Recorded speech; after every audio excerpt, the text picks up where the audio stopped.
Hey everyone, it is Dr. Colleen Meyer, and welcome to a brand new take with Michelle Pettis.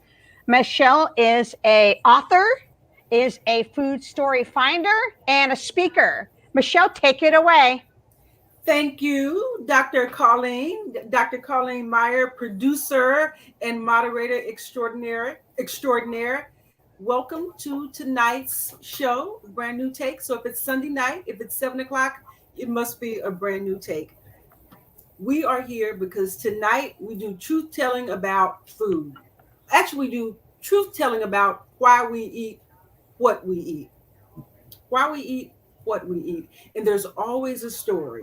There's always a story behind it. I discovered my story, what I call food stories. If you're joining for this first time and you don't know the story, we're here on Sunday nights having these discussions in a brand new take because over the course of my life, I have lost and gained over 700 pounds. You know, it doesn't look like it now, but that was the case. I struggle and battle like so many of us do to get clarity around food, to get clarity around cravings, to get clarity around yo-yo dieting, to get clarity around why am I eating when I'm not even hungry? Or am I hungry or am I feeling something else? What is going on? Because clearly there must be some confusion. There must be a lack of clarity when we think about the rates of obesity in this country, when we think about the number of people that are overweight, we think about the number of people that wake up Saturday mornings, Monday mornings, and look in their closet and they think, "Oh my God, nothing fits. What am I going to wear?" Right? And you just feel crappy about going throughout your day. So we know that there's some issues. We know people want clarity, and so what we do here on Sunday nights is we tackle different situations, which we tackle different situations, which we call the Monday dilemma that don't always have to do with the food itself. It has to do with the circumstances around the food. Because the truth is, once we get some clarity around the things that are beyond the plate, around the plate, and behind the plate, then it makes it easiest for us to manage the things that are on the plate. But I know my issue was for 42 years, I was eating too much of the wrong thing for the wrong reasons, and I was doing it unconsciously. So, what we do on a brand new take on Sunday nights at 7 o'clock is we get conscious. We get conscious about what we eat. And we do it with our favorite nutritionist, Gina Cushenberry, licensed nutritionist in the Washington, D.C. area. Hey, Gina. We do it with one of our favorite authors, Leslie Davis of the best-selling, can we all say best-selling, best-selling, Best selling. best-selling, You Can't Eat Love, who's been on her own journey and made some discoveries of her own. So here's what I'm going to say. If you're watching, if you have questions, put the questions in the chat, right? If you're watching and you've had some scenarios come up that you wonder how you want to manage, put that in the chat. If somebody says something whack that you don't even agree with, put that in the chat too, and we'll talk about that too, right? So here's what we do. I share with you, oh Alex, and our favorite trainer, How Be you doing? Strong Alex Casimir out of Washington D.C. area. He's on the live stream tonight, so we love that. Thank you. So Thank you. Thank you for so having me. here's what we yes. So here's what we do. I will share with you what the dilemma is, and Okay. then Dr. Colleen is going to read some of the responses that we got. And we got a bunch of responses from the questions this week. And then Leslie's going to weigh in, Gina's going to weigh in, Alex is going to weigh in. And it just so happens that tonight's question situation is something that happened to me. And I'll tell you what happened. But it doesn't happen. They aren't always situations that happen to me. There's just situations that come up. It's situations that people submit to us, situations that I hear or observe. Because what it is we have these food situations that show up in everyday life, in everyday circumstances, that sometimes they catch us by surprise. Hmm. So in this case, if we're forewarned, then we can be forearmed, right? So tonight's scenario, here it is. Several years back, when I was on my journey, and really I was at a place where I was really trying to make good decisions, a friend invited me to a very lovely holiday brunch. It was a very lovely holiday brunch. It was a very expensive holiday brunch, which they paid for. It was $100. I don't know about y'all, but $100 for a brunch is a bunch of money to me. Mm-hmm. But I'm like in this place where I want to make really good decisions about what I eat. And so I felt like I did. I felt like I did. And I got my plate of food. I got my one plate of food I'm eating. And my host, the person that invited me, said to me something along these lines. I know you're going to eat more than that, considering how much this brunch costs. Now, here we are. So that's the scenario. That's what I was dealing with some years back. And what we did with that question is that we put that question in a couple of groups, and we got some really, really interesting, insightful, funny answers that kind of show where different people are in managing these situations. So, Dr. Colleen, why don't you come up at the gate with a couple of responses, and we'll see what our experts have to say. Okay, well, we had a woman say that she would eat what she wanted and start again the next day. She has no willpower. And then closely following that comment is I would stay home if I felt that strongly. Otherwise, I would eat what I want and get back on track the following day. Okay. So All you right. had two people saying just do it and worry about it the next day. Okay. All right. Anybody want to speak to that response? No? Anybody? No? Okay. I will. I was so excited when I saw this question, and the reason that I was so excited is not only for the question itself. However, the thing that made me most excited is what season are we currently heading into? We are currently heading into, the big holiday season, right? Right. Where people are spending lots of money on preparing meals or inviting you to parties, whatever. We're heading into that season. So when I saw the question, I got so excited because I said, this is an opportunity to discuss something that I think is really critical when we go on this journey. And that is, we need to be prepared. If you think of your life as a stage performance, no actor, or at least none of the top actors, go on a stage without practicing, without working through their lines, without thinking about where they're going to stand, what they're going to do, how they're going to speak, who they're going to speak to. They run through the entire thing from start to finish, and they know what their game plan is. Now, they may have to deviate, they may have to ad lib, but they go into it knowing what their game plan is. So when you knew that your friend was going to be inviting you to this meal, and you knew because of where it was that it was going to be very expensive. Well, let's consider this. First of all, we are not in control of anybody else's choices. We are not in control of anybody else's motivations. We are not in control of anybody else's pocketbook and what they choose to spend their money on. We're not in control of any of that. We are only in control of what we are in control of. We received an invitation. We accepted the invitation in good faith that the person wanted us to attend because they enjoyed our company.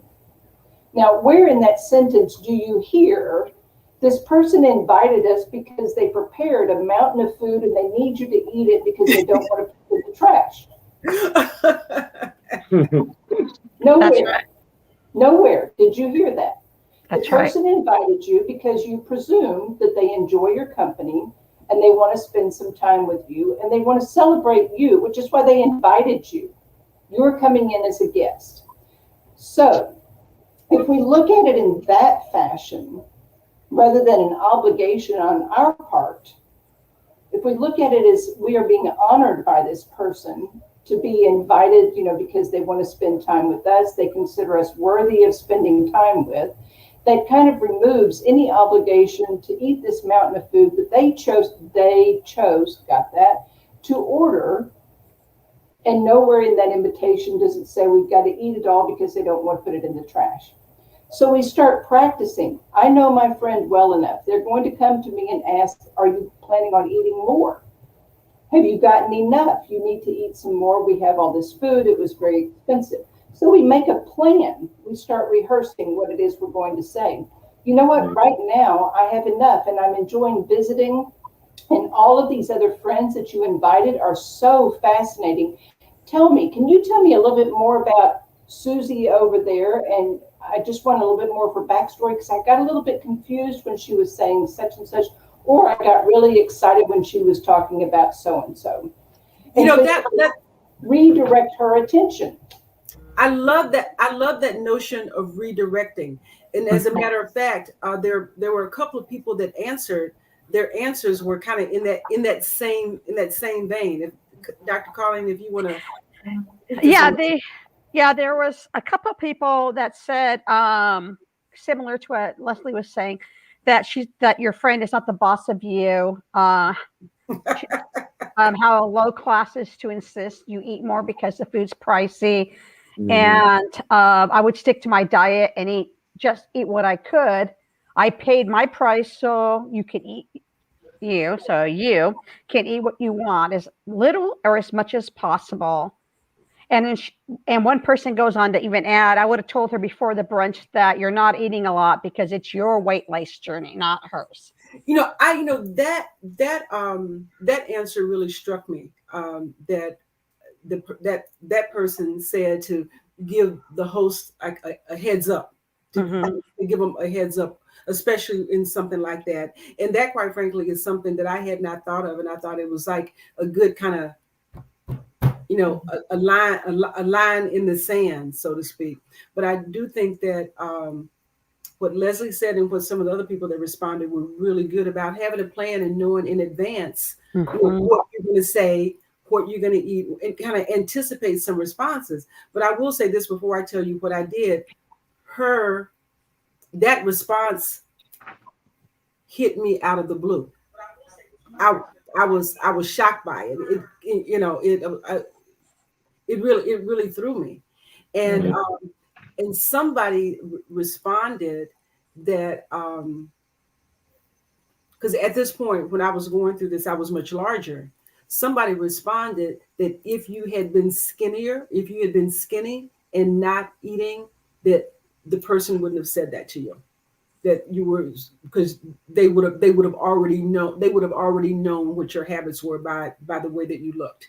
So it was I thought that was some particular insight.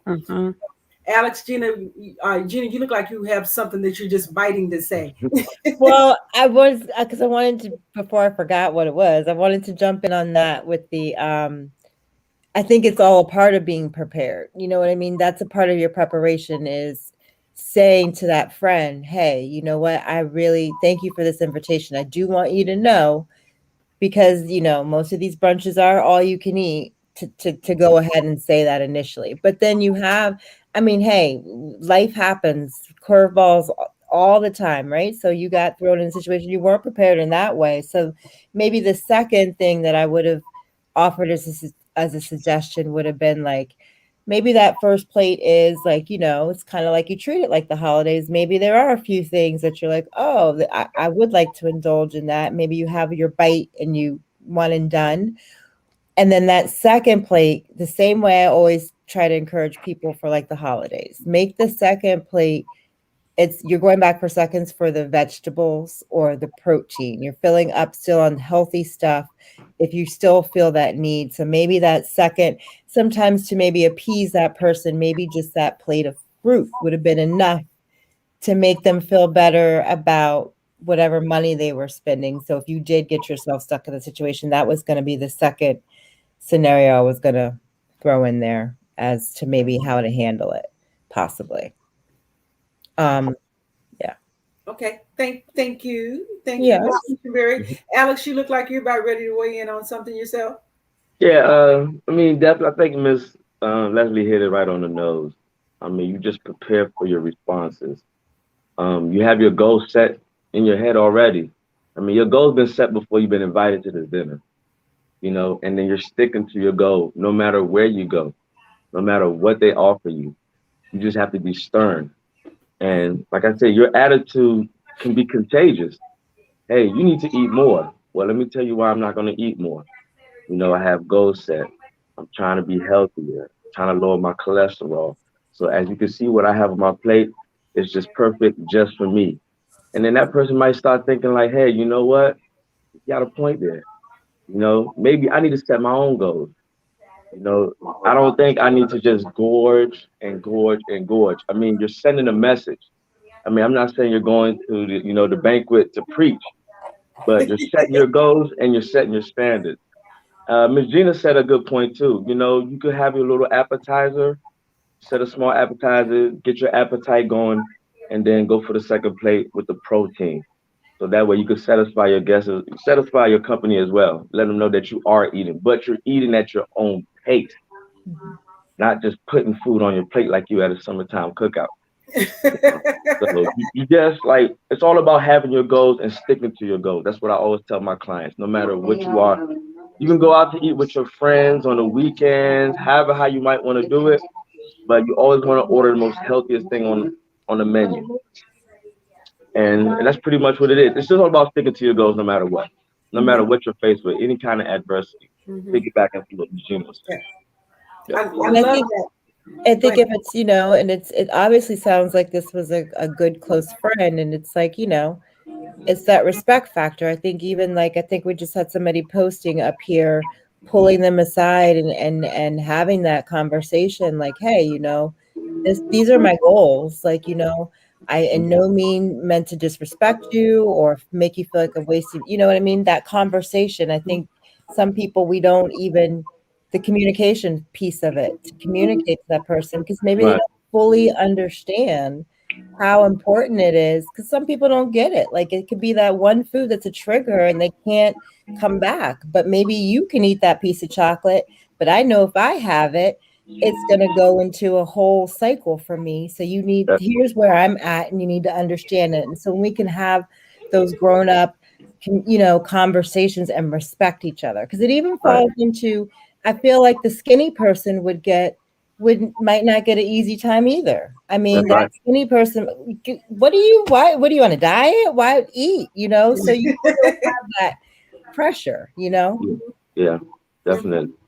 Yeah. mhm. And going to what she's saying, food triggers. So if it's something you never had in a while, and here you are at this banquet, cookout, wherever you may have you, something that you've been avoided for months and you've been doing real good, it could just trigger you. And then here you are, might having a stressful week. Now you're stress eating. Food could be like that. It can be toxic. It could be your friend. It's your comfort zone. But you eating food to nourish your body. You know, that's what food is here for, to nourish your body, nothing more. Ah, Alex, I love that. That is yeah. Yeah, Thank food, you, thank food, you. yeah, food is here to nourish your body. But Hmm. this is all such good stuff about sticking to your goals and having a game Hmm. plan and knowing what you're going to say before all this catches you aware. But the reality is, and it's real. Peer pressure is real, and it does happen that. I'm sorry, it doesn't always happen that it might be as overt as what happened in my situation. I know you're going to eat more because of the cost of this. I mean, that was really kind of in your face, right? Well, But sometimes it is even more subtle. Do you want a little bit more? Are you sure? Is that all you're going to have? I mean, and it's when it's delivered really sweetly from somebody that you love. hmm. I mean, the food and the feelings, and that's the thing. The feelings all get wrapped up into one, and Yep. we have to be really conscious about separating it. And if we're like in that space, what Alice talked about, just realizing, okay, is this nourishing? Is this nourishing for my body right now? Will eating this give me the body that I want? And if I'm eating it, why is eating this more important than the body that I say I want? I That's mean, right. those are Those are questions that we have to meet head on, and meet head on with every bite, right? Especially Right. in these situations where people are in your ear, and if there's, oh, here, have some of this, you try this, oh, this is good. Yeah, it's all part of the festivities. But that clarity, man, is so powerful, to have Hmm. clarity around your goals. But this situation, to me, speaks to what I talk about all the time. And Right. what we hear is my relationship with food, my relationship with food, my relationship with this. And what I submit, that is not the relationship with food. It is a relationship with ourselves. It is our relationship with people. That once we are strong in our own goals, we're strong in our own answers, strong in our own clarity, right? Once we're put that stake down, then it's not about the food. It's about us tapping into our own power, And the food is just something we eat because it's nourishing. But That's right. it's not about the food. It's about our own relationship with ourselves and other people, to Hmm. pull them aside and have that hard conversation, because you don't know what they're going to say, because they still might push back, right? Right. Yeah. That's right. That's right. They still might offer. You just gotta just stand strong. Yep. Yep. You gotta stand strong. I mean, if it's a close family member, I mean, make a plate, take it home. You don't. I mean, I'm not telling you to go home and throw it away. You could decide what you want to do with it once you get home, but at least not everybody's happy. Right. You Right. didn't eat it, but you still took it with you. Now, Right. once you get home, you decide how you want to do it. Yeah. I. Well, and Hmm. also the other thing, when we begin our journey, people don't like change. The people who are around us, they have a certain expectation of how we are going to behave, what we are going to do, what we are going to say, how much we are going to eat. They have this expectation.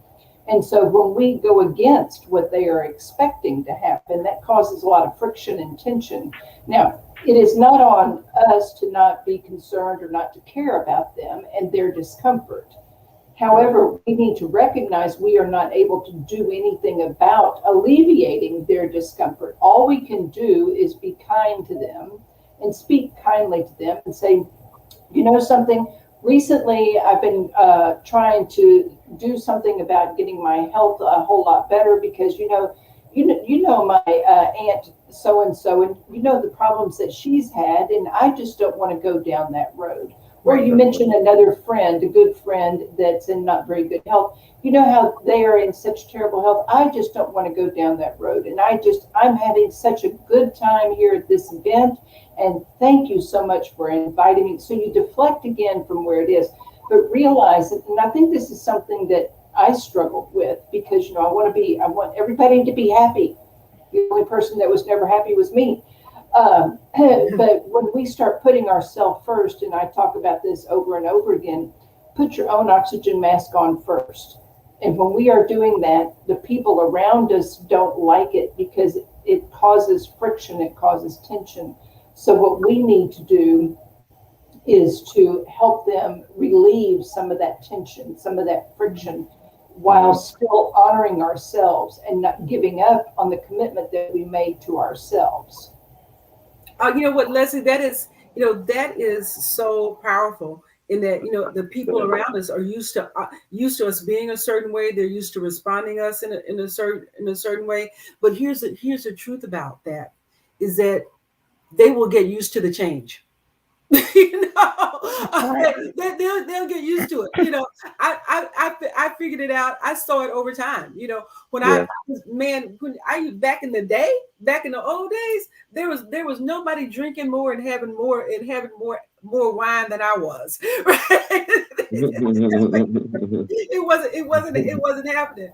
But Right. now, but But but that that's it was a that shock. requires us to understand and to be prepared for the tension, for the friction, Yeah. Yeah. because it is so much easier to relieve them of their tension, of their friction, because that's what we did before. So it circles back around to being prepared. We've got to have a certain mindset. We need to be clear on our why. We need to know what our goals and objectives are. People sometimes are thinking, all I wanted to do is lose some weight. Well, sweetie, honey, whatever, let me tell you what, you can lose, and I have lost tons of weight. I have gained more weight than I've ever lost. But the thing is, in order to be able to lose the weight and keep it off, this is what you must do. Yep. You must develop a new attitude. You must develop a new philosophy, and you must stay true to it. And I don't like using that word must, but that is what we must do. If we are truly going to lock in on our why, lock in on our goals, lock in on our truth to ourselves, we must do these things. And yes, they will eventually adjust to the fact that the tension is there, because they have two choices. They can either get out of our lives or make an adjustment. That's some truth right there. There you So go. if you're joining us right now, I want you to know that you are watching a brand new take, right? You're watching a brand new take. You're listening to Leslie Davis, the author of You Can't Eat Love. We have nutritionist Julie Cushenberry on the screen. We also have trainer extraordinaire Alex Casimir. And what I want to do is I just want to go around before we run out of time and let everybody introduce themselves and let anybody who wants to know find out how they can get in contact with you and how you can help them. So Alex said we're gonna let the gentleman go first tonight. Thank you. You can reach me at bestrongwellness.com or bestrong@gmail.com. You can send me a personal message. We could talk about fitness assessment, goals, nutrition, whatever you need. I'm just a voice. You know, I'm just here to help any kind of way. Thank you. All right, Gina. All right. Well, you can reach me directly with an email, GinaTrimNutrition@gmail. I'm also on Instagram, Gina Trim Nutrition. And yeah, like I've said before, weight loss, weight maintenance, if you need help with that. And I'm also getting ready to coach a class, an 8-week course on staying ageless. So that's another thing. If you have any interest in that, reach out. I'm happy to tell you more about it. Okay. All right. Stan Ages. All right now. Mhm. And you know, the reality is that, you know, food is nutrition, food is medicine, really. Mhm. And if we start looking at food as nutrition and medicine instead of food as entertainment and pleasure, right? We start treating it like that, then it's gonna show up in our bodies. It's gonna show up in how we feel. It's gonna show up in how we show up. And Leslie, if you can, the author, if you can't eat love, if you want to let us know how we can get in touch with you, I'm sure that there are some folks that want to get that book right now. Leslie, you're on mute. You muted. Sorry. I took my eye off the ball. I was paying attention to Gina. The easiest way to get in touch with me and find out all things about me and everything that I do is youcan'teatlove.com. My focus is on healing the emotions, you know, becoming, taking care of yourself and filling that myself-sized hole in your heart with something besides food. And to talk to Gina and the nutrition piece, let me tell you something. I am not going to tell you how old I am. However, I do get cheap coffee. As a result of learning that I needed to increase the amount of protein that I was eating, my skin is so much better. It's stronger. I don't suffer from, you know, when you bang your skin and it can explode and do all these kinds of things. Anyway, my hair, my nails, my skin are all in much, much better shape than they've ever been. So yes, nutrition is extremely important. So I would check out Gina's stuff. And then Alex, for people who are over, especially women over the age of 40, they need to check you out. Believe it or not, I do deadlifting. I'm up to 225, yay. And heavy weights, because we do need to put loads on our body so that we can be the best version of ourselves. Anyway, but thank you so much, Michelle. And thank you for tuning in to a brand new take this Sunday, or whenever you happen to be watching. If you're not watching it live on Sunday night, if you're watching it at some other time. So we're here because we want to tell the truth, right? We want you to get to the truth behind your story of why you eat what you eat.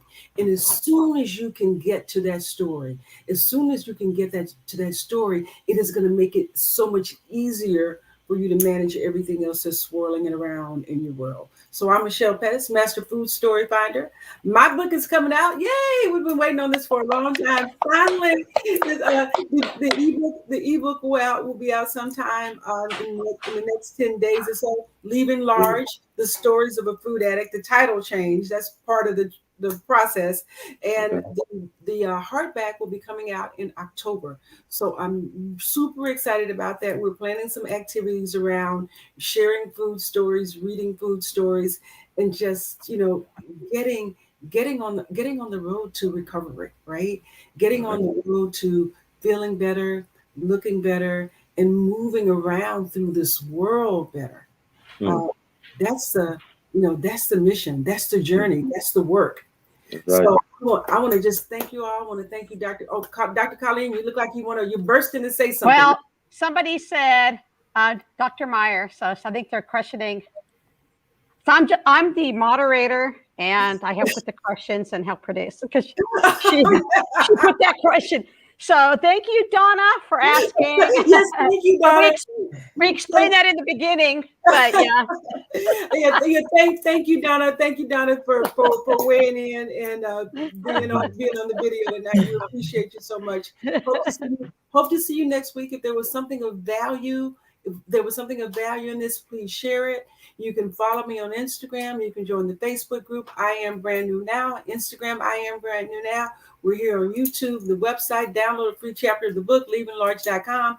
Join us here on Sunday nights at 7:00 if you want some free coaching, right? Some free coaching, some mindset motivation. Join me on Zoom on Thursday night. We'll do coaching and conversation, mindset and motivation. We're doing all that on Thursday night because we're all working together so that together all boats will rise and all bodies will be hot. How about that? Good job. All right. Good night, everybody. Good night. Good night. Good night.